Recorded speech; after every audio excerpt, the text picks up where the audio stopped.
How to remove Facebook account from other devices.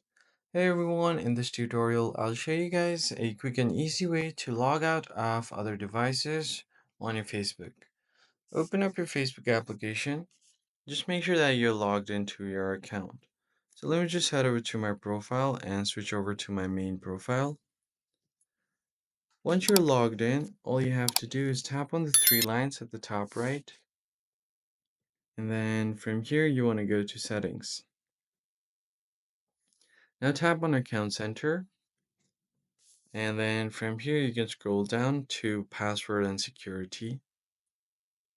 You can see where you're logged in from here and select your Facebook profile.